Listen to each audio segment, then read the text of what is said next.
I arrived home one evening, exhausted from a long day at work, only to find my house empty. The furniture, the appliances, even my personal belongings, everything was gone. My heart raced as I stood in the doorway, staring at the barren walls. Panic set in as I called out, "Jessica!" But there was no answer. I rushed through the rooms, my heart pounding in my chest. The living room was a void of memories, the kitchen a hollow shell. In the bedroom, even the bed and the sheets were gone. It was as if someone had come in and erased every trace of my life. I sank to the floor, my head spinning with disbelief. How could this have happened? Why would Jessica do this? I tried to call her again, but her phone went straight to voicemail. I left a desperate message, my voice trembling.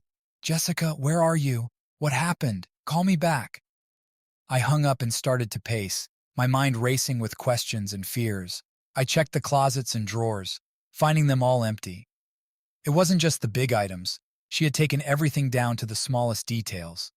The framed photos from our vacations, the books we loved, even the silly little souvenirs from our trips. They were all gone.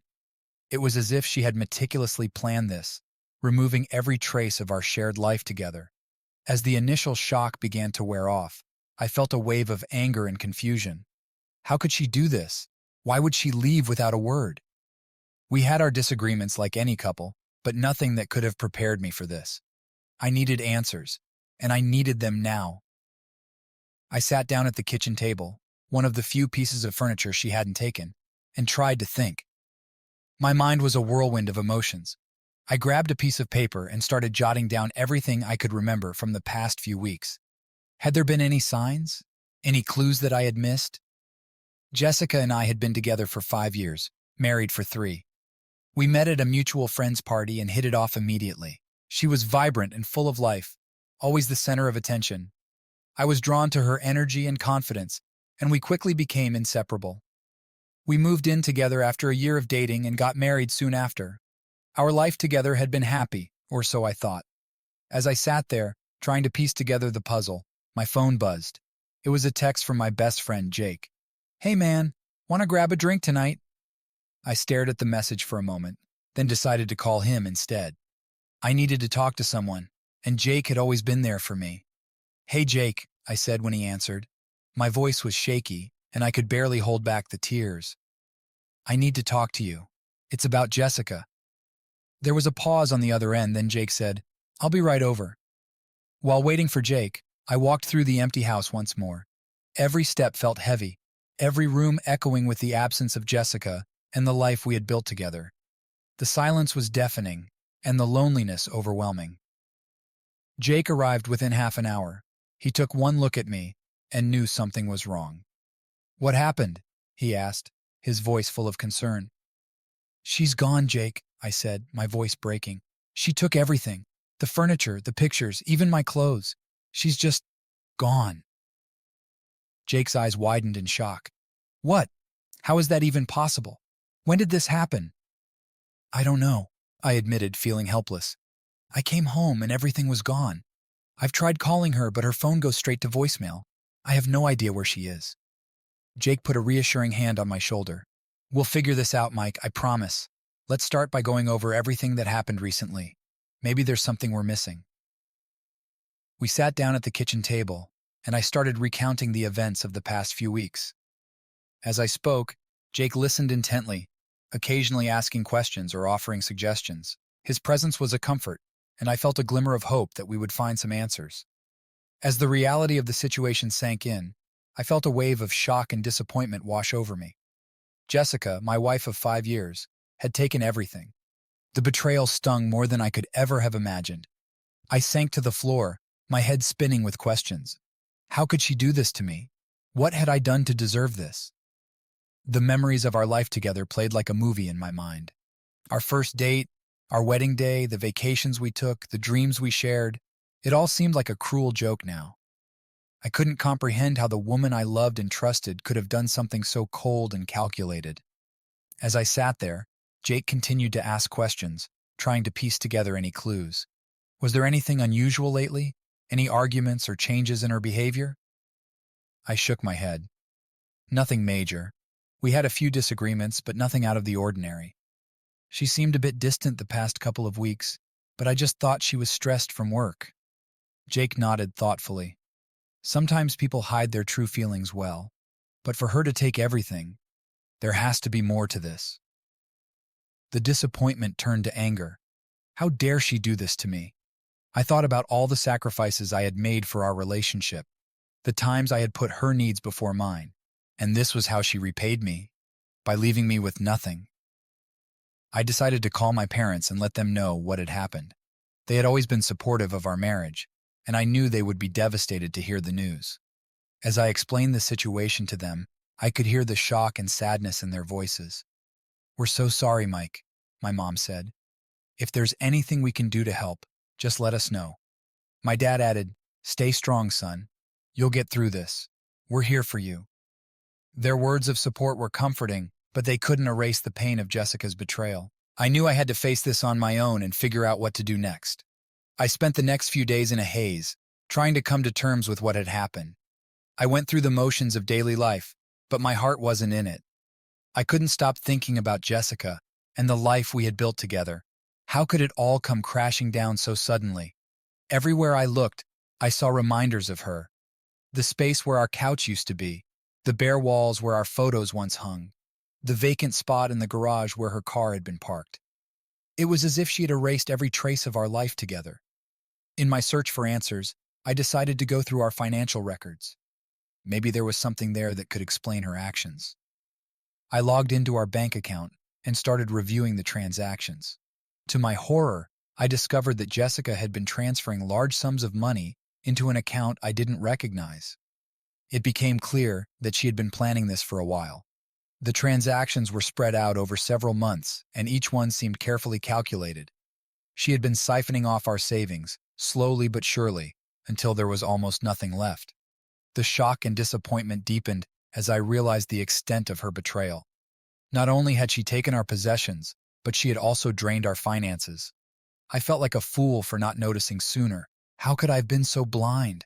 Desperate for answers, I grabbed my phone and dialed Jessica's number. The call went straight to voicemail. I tried again and again, but it was the same result every time.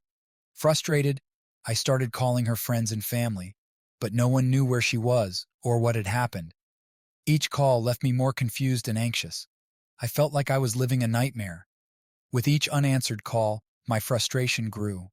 I drove to her best friend's house, hoping for some clarity, but she just shook her head. "I haven't seen Jessica for days, Mike. I don't know what's going on." The more people I called, the more I realized how isolated Jessica had become. It seemed she had cut ties with everyone, leaving no trace of her whereabouts. I even went to her workplace, only to find out that she had resigned 2 weeks ago without any explanation. It was as if she had vanished into thin air. The sense of helplessness was overwhelming. I needed to find her, to understand why she had done this. But with every lead turning into a dead end, my hope began to wane. In my desperation, I turned to social media. I scoured her profiles for any hint of where she might be, but her accounts had been deleted. I searched through our mutual friends' posts, looking for any sign of her, but found nothing. It was as if she had erased herself from existence. I decided to hire a private investigator. It was a step I never thought I'd have to take, but I was running out of options. I needed someone who could find Jessica and help me get some answers. I met with Laura, the private investigator Jake recommended. She was confident and professional, giving me a sense of hope. "Don't worry, Mike," she said, handing me a contract to sign. "We'll find her. It might take some time, but we'll get to the bottom of this." Laura started her investigation, and I tried to stay hopeful, but the waiting was excruciating. Every day felt like an eternity, and the lack of progress weighed heavily on me. I couldn't focus at work, and my nights were restless. The thought of Jessica out there somewhere, living a new life without me, was unbearable. As the days turned into weeks, Laura's updates were always the same. No new leads, no sign of Jessica. It felt like I was stuck in limbo, unable to move forward or let go. I needed closure, but it seemed just out of reach. The next morning, I decided to visit my lawyer, Mark. I needed to understand my legal options and find out what steps I could take to recover my assets. Mark listened patiently as I explained the situation, then shook his head. "Mike, this is complicated," he said. "If most of your assets were in her name, She had the legal right to take them. But we can challenge this in court if we can prove she acted in bad faith. I nodded, feeling a glimmer of hope. What do I need to do? Mark outlined a plan. Gather evidence of Jessica's infidelity and any financial misconduct. It wouldn't be easy, but it was a start. He provided me with a list of documents to collect and suggested hiring a private investigator. Leaving Mark's office, I felt a mix of determination and anxiety. The road ahead was going to be tough, but I was ready to fight for what was rightfully mine. I couldn't let Jessica get away with what she had done. I needed to find the strength to face this challenge head-on. I spent the next few days gathering documents and evidence. I went through our financial records, pulling bank statements, credit card bills, and any other relevant paperwork. I compiled everything I could find that might help build my case. As I sifted through the documents, I found more evidence of Jessica's deceit. She had opened credit cards in my name and maxed them out, leaving me with a mountain of debt. The betrayal cut deep, and the anger I felt fueled my determination. With a heavy heart, I handed everything over to Mark. He assured me that we had a solid case, but warned that it would be a long and difficult process. "Be prepared for a fight, Mike," he said. "Jessica isn't going to give up easily." The days that followed were a blur of emotional turmoil. I felt a mix of anger, sadness, and betrayal. I couldn't focus at work, and my nights were sleepless. I replayed every moment of our marriage in my head, trying to understand where things had gone wrong. Every corner of my empty house was a painful reminder of Jessica's betrayal. I couldn't escape the memories of our life together, and each one felt like a knife to the heart. I didn't know how I was going to move forward from this. I tried to keep myself busy, throwing myself into work and spending time with friends. But no matter what I did, the pain was always there, lurking just beneath the surface. I felt like a shadow of my former self, hollow and broken. One evening, as I sat alone in the empty living room, I received a call from Laura. "Mike, I have some news," she said. My heart raced as I listened to her update. She had found Jessica. "She's living with a man named Richard," Laura explained. "They've been seen together in the city, living in a luxury condo. I have photos and documents to prove it." The news was a mix of relief and devastation. I finally had answers, but they were more painful than I could have imagined. Jessica had moved on quickly, finding comfort in the arms of another man. The betrayal felt like a fresh wound, and I struggled to hold back tears. "Thank you, Laura," I said, my voice trembling. "I appreciate everything you've done." With this new information, I met with Mark again. We discussed our next steps and how to use the evidence Laura had gathered to strengthen our case. It was a small victory, but it gave me a renewed sense of purpose. Despite the emotional turmoil, I knew I had to stay focused. I couldn't let Jessica's betrayal destroy me. I had to fight for what was rightfully mine and reclaim my life. The road ahead was still long and uncertain, but I was determined to see it through to the end. Determined to confront Jessica, I drove to the luxury condo where Laura said she was staying. My heart pounded as I approached the building. I wasn't sure what I would say, but I needed to see her face to face, to demand answers and let her know that I was not going to let her get away with this betrayal. I entered the building and took the elevator to the top floor. When the doors opened, I found myself standing in front of a sleek, modern door with a polished metal plaque that read, "Penthouse." I took a deep breath and knocked. Moments later, the door swung open, and there she was, Jessica.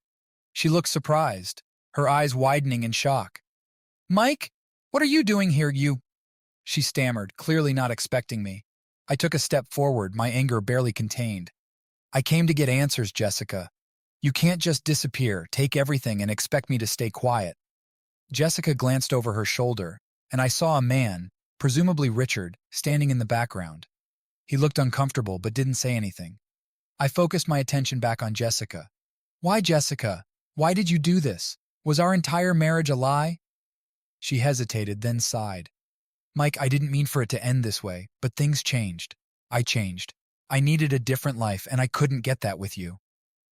Her words stung, but I pressed on. "You took everything from me, Jessica. The furniture, the money, even my dignity. Do you have any idea what you've done?" Jessica looked down, guilt flashing across her face. "I didn't want to hurt you, Mike, but I felt trapped. Richard offered me a way out, a new start. I thought it was the best thing for both of us." Best for both of us, I echoed, incredulous. How was leaving me with nothing supposed to be the best for me? Before she could respond, Richard stepped forward. Look, man, I don't want any trouble. Jessica made her choice, and she's with me now. It's time for you to move on. I glared at him, my fists clenched. This isn't about you, Richard. This is between me and Jessica. Stay out of it. The tension in the room was palpable. Jessica reached out and touched my arm. Mike, please, just let it go. You deserve to be happy too. Her touch made my heart ache, but I pulled away. I'll let it go when I get back what's rightfully mine. I'll see you in court, Jessica. Without another word, I turned and left, my mind racing with emotions. This confrontation hadn't given me the closure I sought, but it had reignited my determination. I was going to fight for what was mine, no matter what it took. Back at home, I focused on building my case. With Laura's help, I compiled all the evidence of Jessica's deceit. Bank statements, credit card bills, and photos of her new life with Richard. Every piece of information was meticulously organized. I met with Mark regularly, discussing our strategy. We needed to prove that Jessica had acted in bad faith and that I was entitled to a fair share of our assets. It was a daunting task, but I was determined to see it through. One evening, as I reviewed the documents, I found a hidden folder in Jessica's email account. It contained correspondence between her and Richard, detailing their plans to take everything and start a new life together. Reading their messages made my blood boil, but it also gave me the evidence I needed to strengthen my case. I shared the new findings with Mark, who was optimistic. This is solid evidence, Mike. It shows a clear pattern of deceit and conspiracy. It will help in court. Despite the progress, I couldn't shake the emotional toll this was taking on me. Every piece of evidence was a painful reminder of Jessica's betrayal. I struggled to sleep at night, haunted by memories of our life together and the reality of her actions. Friends and family rallied around me, offering support and encouragement. Jake was a constant presence, always ready with a listening ear or a distraction when I needed it most. Their support was invaluable, but I knew that ultimately, this was my battle to fight. As the court date approached, I steeled myself for the confrontation ahead. I was ready to face Jessica and Richard, to expose their lies and reclaim my life. It was a daunting prospect, but I was fueled by a determination to see justice served. The day of the court hearing arrived, and I felt a mix of nerves and determination. I walked into the courtroom with Mark by my side, ready to face Jessica and Richard. They sat across from us, looking confident and composed. It was infuriating. The judge entered, and the proceedings began. Mark presented our case with precision, detailing Jessica's actions and providing the evidence we had gathered. He highlighted the financial misconduct, the deceit, and the conspiracy between Jessica and Richard. As he spoke, I could see the judge's interest piqued. Jessica's lawyer tried to counter our arguments, painting a picture of a woman who felt trapped and desperate for a new life. He argued that she was entitled to the assets she had taken and that I should have seen the signs of her unhappiness. It was a weak defense, but it still stung to hear. When it was my turn to testify, I spoke from the heart. I described the shock and betrayal I felt, the devastation of coming home to an empty house, and the emotional and financial toll Jessica's actions had taken on me. I could see the judge listening intently, and I hoped my words would make an impact. Jessica took the stand next, and her demeanor was calm and composed. She spoke about her dissatisfaction with our marriage and how she felt suffocated and needed a change. She painted herself as the victim, which only fueled my anger. As the proceedings continued, Mark cross-examined Jessica and Richard, exposing inconsistencies in their testimonies and highlighting the evidence of their deceit. It was a tense battle, but I felt a sense of satisfaction as our case grew stronger. The hearing lasted several hours, and by the end, I was emotionally drained. The judge announced that he would review the evidence and deliver a verdict in a few days. I left the courtroom feeling a mix of hope and anxiety, knowing that the fate of my future rested in the judge's hands. The days leading up to the verdict were agonizing. I tried to stay busy, throwing myself into work and spending time with friends. But no matter what I did, I couldn't shake the anxiety that gnawed at me. The uncertainty was unbearable, and I found myself constantly replaying the court hearing in my mind. When the day of the verdict finally arrived, I felt a mixture of nerves and hope. I returned to the courtroom with Mark, feeling the weight of the moment. Jessica and Richard were already there, looking tense. The judge entered, and everyone rose to their feet. As the judge began to speak, my heart pounded in my chest. He reviewed the evidence and the testimonies, his expression serious. I held my breath, waiting for the final decision. After careful consideration of the evidence presented, the judge said, "I find in favor of the plaintiff, Michael." A wave of relief washed over me as the judge continued. The court recognizes the deceit and financial misconduct perpetrated by Jessica and Richard. Michael is entitled to a fair division of assets, including financial compensation for the funds taken without his knowledge or consent. Jessica and Richard's faces fell, and I couldn't help but feel a sense of vindication. The judge outlined the terms of the settlement, which included a significant portion of our assets being returned to me, as well as financial restitution for the debts Jessica had incurred in my name. As the judge concluded, I felt a weight lift off my shoulders. It wasn't just about the money or the possessions, it was about justice. Jessica's betrayal had taken so much from me, but this verdict was a step toward reclaiming my life. After the hearing, Mark shook my hand. "We did it, Mike. Justice was served." I nodded, feeling a sense of gratitude. "Thank you, Mark. I couldn't have done this without you." As I left the courtroom, I felt a renewed sense of hope. The road ahead was still uncertain, but I had taken a significant step toward rebuilding my life. I was determined to move forward and find happiness once again. With the court battle behind me, I focused on moving forward. The settlement provided me with the financial stability I needed to start anew.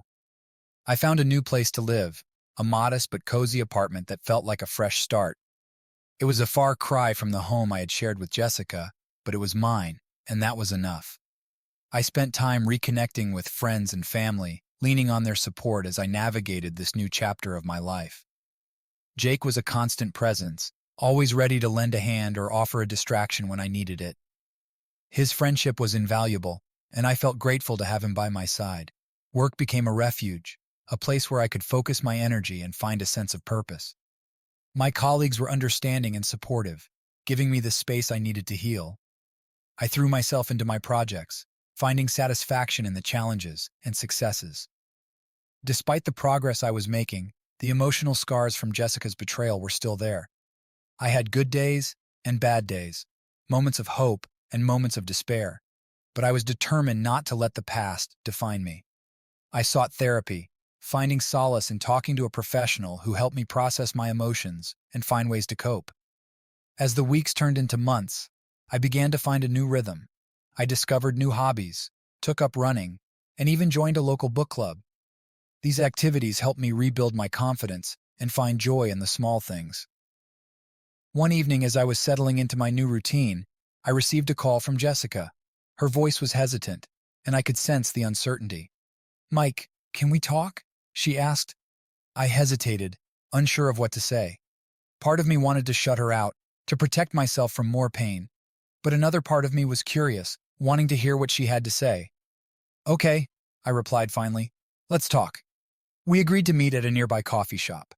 As I sat across from her, I felt a mix of emotions, anger, sadness, and a hint of curiosity. Jessica looked different, her confident demeanor replaced with a hint of vulnerability. "I wanted to apologize," she began, her voice trembling. "I know I hurt you deeply, and I'm sorry for everything I did."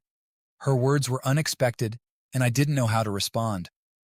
"Why now, Jessica? Why apologize now?" She sighed, looking down at her coffee. "I've had time to reflect, to realize the impact of my actions. Richard and it didn't work out. I lost everything, Mike, and in the process, I realized how much I lost when I betrayed you." Her admission left me speechless. Part of me wanted to forgive her, to let go of the anger and move on, but another part of me knew that I couldn't forget the pain she had caused. "Jessica, I appreciate your apology," I said finally, "but it's going to take time for me to fully forgive you. I need to focus on my healing right now." She nodded, tears welling up in her eyes. "I understand, Mike. I just wanted you to know that I'm sorry." As we parted ways, I felt a sense of closure. Jessica's apology didn't erase the past, but it was a step toward healing. I knew that I had a long journey ahead, but I was ready to face it. I was determined to rebuild my life and find happiness once again. With Jessica's apology still fresh in my mind, I focused on rebuilding my life. The wounds from her betrayal were deep, and the journey toward healing was far from over. One of the biggest challenges I faced was learning to trust again. I had become wary of people's intentions, constantly second-guessing their motives. Jake was instrumental in helping me regain my confidence. He encouraged me to open up and socialize, to let people in despite my fears. We started attending local events together, art exhibitions, sports games, and community gatherings. Slowly but surely, I began to enjoy these outings, finding comfort in the company of friends and new acquaintances. At one of these events, I met Rachel, a vibrant and kind-hearted woman who worked as a nurse at the local hospital. We struck up a conversation, and I found myself drawn to her warmth and genuine interest in others. Over time, we began to spend more time together, and I started to feel a sense of hope and excitement that I hadn't felt in a long time. Rachel's presence in my life was like a breath of fresh air. She was patient and understanding, never pushing me to move faster than I was comfortable with. Our relationship developed slowly, with mutual respect and honesty. For the first time since Jessica's betrayal, I felt like I could trust someone again. As our bond grew stronger, I shared my story with Rachel. She listened intently, offering support and empathy without judgment. Her kindness and compassion were a balm for my wounded heart, and I found myself opening up more than I ever thought possible. Rachel became a significant part of my healing process, helping me rebuild the trust that had been shattered. With Rachel by my side, I began to embrace new beginnings. My relationship with her brought joy and stability back into my life. We spent weekends exploring new places, trying out different restaurants, and enjoying each other's company. Our shared experiences created a foundation of trust and love that I cherished deeply. I also decided to make changes in my professional life. I had been offered a promotion at work, which required relocating to a new city. It was a daunting prospect, but with Rachel's encouragement, I decided to leap. The move represented a fresh start, a chance to leave the painful memories of the past behind and build a new future. Rachel and I found a cozy apartment in the city, and the process of setting up our new home was both exciting and therapeutic. We decorated the space together, making it a reflection of our combined tastes and personalities. It felt like a true partnership, a new chapter in our lives. The transition to the new city and my new role at work was challenging, but also invigorating. I threw myself into my job, finding satisfaction in the new responsibilities and opportunities. My colleagues were welcoming, and I quickly found my footing in the new environment. The change of scenery and the fresh start in my professional life were exactly what I needed. Rachel continued to be a source of strength and support. She found a job at a local hospital and quickly made friends with her coworkers. Our evenings were filled with laughter and meaningful conversations, and I felt a sense of contentment that I hadn't experienced in a long time. As time passed, I found myself reflecting on the past and the journey that had brought me to this point. Jessica's betrayal had been a defining moment in my life, but it no longer held the power it once did. Instead, it had become a part of my story, a chapter that had ultimately led me to a better place. One evening, Rachel and I sat on the balcony of our apartment, watching the sunset. I shared with her my thoughts about the past and how far I had come. "It's strange," I said, "but in a way I'm grateful for everything that happened. It was painful, but it pushed me to grow and find true happiness." Rachel squeezed my hand, her eyes filled with understanding. "I'm proud of you, Mike. You've been through so much, and yet you've come out stronger. It's not easy to move on from such a betrayal, but you've done it with grace." Her words meant the world to me. Reflecting on the journey helped me appreciate the present even more. I realized that I had learned valuable lessons about resilience, trust, and the importance of surrounding myself with supportive and loving people. The pain of the past had forged a stronger, wiser version of myself. I also made peace with the idea that not all relationships are meant to last forever. Jessica's betrayal had been a turning point, but it had also been a catalyst for positive change. I had found love again with Rachel, and our relationship was built on a foundation of trust and mutual respect. Just when I thought the past was firmly behind me, Jessica reappeared in my life. She reached out to me one afternoon, asking if we could meet. Her message was unexpected, and I felt a mix of curiosity and apprehension. After discussing it with Rachel, I decided to meet Jessica, hoping to find closure and perhaps even offer forgiveness. We met at a quiet cafe, the same one where we had shared countless memories. Seeing Jessica again was surreal. She looked different, more subdued and reflective. We exchanged pleasantries, and then she got to the point. "Mike, I know I've apologized before, but I wanted to say it again in person," Jessica said, her voice tinged with regret. "I'm truly sorry for everything I did. I've had a lot of time to think, and I realize now how much I hurt you." I nodded, appreciating her words but also aware of the emotional scars that remained. "Thank you, Jessica. I've moved on and found happiness again, but your apology means a lot." Jessica smiled faintly. "I'm glad to hear that. I've been trying to rebuild my life too, and I wanted to make amends as part of that process." We talked for a while, sharing updates on our lives. It was a strange but healing experience. By the end of our conversation, I felt a sense of closure. Jessica's apology didn't erase the past, but it helped me put it to rest. As I walked away from the cafe, I felt lighter. Meeting Jessica again had been a reminder of how far I had come and how much I had grown. I was no longer defined by the pain of her betrayal. Instead, I was defined by the strength and resilience I had found in its aftermath. With the past finally behind me, I embraced the future with open arms. My life with Rachel was filled with love, laughter, and new adventures. We continued to explore our new city, making memories and building a life together that was full of promise and joy. We talked about our dreams and aspirations, planning for a future that was bright and hopeful. I felt a deep sense of gratitude for the journey that had brought me here. The pain of Jessica's betrayal had been a crucible, forging a stronger, more resilient version of myself. Rachel and I also discussed the possibility of starting a family. It was a topic that filled me with excitement and a sense of responsibility. I wanted to create a loving and stable home, to give my future children the kind of happiness and security that I had found with Rachel. As we planned our future, I remained committed to my personal growth and healing. I continued to attend therapy, finding value in the ongoing process of self-discovery and emotional resilience. My relationship with Rachel was a constant source of support and inspiration, and I felt a deep sense of fulfillment in both my personal and professional life. Looking back, I realized that the journey had been long and difficult, but it had also been transformative. I had faced betrayal, loss, and heartbreak, but I had emerged stronger and more determined than ever. My life was now filled with love, hope, and a sense of purpose. In the end, I had found what I was searching for, not just justice, but a new beginning. I had reclaimed my life, my happiness, and my future. And as I looked forward, I knew that the best was yet to come. The pain of the past had shaped me, but it did not define me.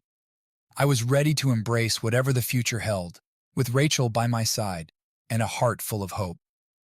As Rachel and I continued to build our life together, our bond grew stronger with each passing day. Our relationship was based on mutual respect, trust, and unwavering support for one another. We decided it was time to take the next step and officially commit to spending our lives together. One sunny afternoon, we went for a hike in the nearby mountains. The scenery was breathtaking, with the sun casting a golden glow over the landscape. As we reached the summit, I turned to Rachel, my heart pounding with anticipation. "Rachel," I began, taking her hand in mine.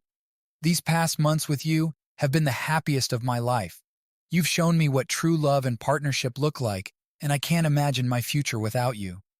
Rachel's eyes filled with tears, a smile spreading across her face. I reached into my pocket and pulled out a small velvet box, opening it to reveal a beautiful engagement ring. "Rachel, will you marry me?" I asked, my voice filled with emotion. Tears streamed down her cheeks as she nodded. "Yes, Mike, I will. I love you so much." I slipped the ring onto her finger, and we embraced, our hearts full of joy and excitement for the future. Our engagement marked the beginning of a new chapter in our lives, one filled with promise and hope. We began planning our wedding, choosing a date and a venue that reflected our shared love for nature and adventure. The process was exciting, and we involved our friends and family in the preparations, making it a true celebration of love and community. Our wedding day was perfect. Surrounded by our loved ones, we exchanged vows in a picturesque outdoor setting, with the mountains as our backdrop. The ceremony was filled with heartfelt moments and tears of joy. As we promised to love and cherish each other for the rest of our lives, I felt an overwhelming sense of gratitude for the journey that had brought us to this moment. The reception was a joyous celebration, filled with laughter, dancing, and toasts from our closest friends and family. Jake, as my best man, gave a touching speech that brought tears to my eyes. He spoke about our friendship and the strength I had shown in overcoming the challenges of the past. His words were a reminder of how far I had come and how much I had gained. As Rachel and I danced our first dance as husband and wife, I felt a profound sense of fulfillment. Our journey together had just begun, and I was excited for the future we would create. The pain of the past was a distant memory, overshadowed by the love and happiness I had found with Rachel. With our wedding behind us, Rachel and I focused on building our future together. We continued to explore new places, support each other's dreams, and create a life filled with love and adventure. We talked about starting a family and the kind of home we wanted to build for our future children. One of the most significant steps in our journey was finding our dream home. After months of searching, we discovered a beautiful house nestled in a quiet neighborhood, with plenty of space for a growing family. The house had a large backyard, perfect for the garden Rachel had always wanted, and for children to play. Moving into our new home was an exciting and busy time. We spent weekends painting, decorating, and making the space our own. Rachel planted her garden, filling it with flowers and vegetables, while I set up a workshop in the garage for my woodworking projects. Our home became a reflection of our personalities and a testament to our shared dreams. As we settled into our new life, we also focused on our careers. Rachel excelled in her job at the hospital, earning the respect and admiration of her colleagues. I continued to thrive in my role, taking on new challenges and responsibilities. Our professional lives were fulfilling, but we always made time for each other, ensuring that our relationship remained strong. A year after our wedding, Rachel and I decided it was time to start a family. The journey to parenthood was filled with anticipation and excitement. When Rachel told me she was pregnant, I was overjoyed. We eagerly prepared for the arrival of our child, transforming a room in our home into a cozy nursery. The months leading up to the birth were a time of bonding and preparation. We attended parenting classes, read books, and talked about our hopes and dreams for our future child. Rachel and I grew even closer, united by the shared excitement and the love we had for our growing family. The day our baby was born was the happiest day of my life. Holding our newborn daughter in my arms, I felt an overwhelming sense of love and responsibility. Rachel and I named her Lily, and she quickly became the center of our world. Watching Rachel with Lily, I was filled with admiration for her strength and tenderness as a mother. Parenthood brought new challenges and joys. Sleepless nights and endless diaper changes were balanced by the indescribable happiness of seeing Lily's first smile and hearing her first laugh. Rachel and I navigated this new chapter together, supporting each other through the ups and downs of raising a child. As Lily grew, so did our love for each other. Our home was filled with laughter, love, and the joyful chaos that comes with a young child. We made a point to cherish every moment, knowing how quickly time passes. Reflecting on my journey, I realized how far I had come from the days of betrayal and heartbreak. The pain of Jessica's actions led me to a place of profound happiness and fulfillment. I had found love again with Rachel, built a beautiful home, and started a family. The challenges of the past have made me stronger and more resilient, shaping me into the person I am today. Rachel and I often talked about the future, dreaming of the adventures we would have as a family. We planned trips, discussed our goals, and looked forward to watching Lily grow and thrive. Our life was a testament to the power of love, resilience, and the importance of never giving up. In the end, I had found everything I had ever wanted: love, family, and a sense of purpose. The journey had been long and difficult, but it had also been filled with moments of joy and triumph. As I looked at Rachel and Lily, I knew that I was exactly where I was meant to be. The past was behind me, and the future was bright. Together, we were ready to face whatever came our way, united by love and the unbreakable bond we had created.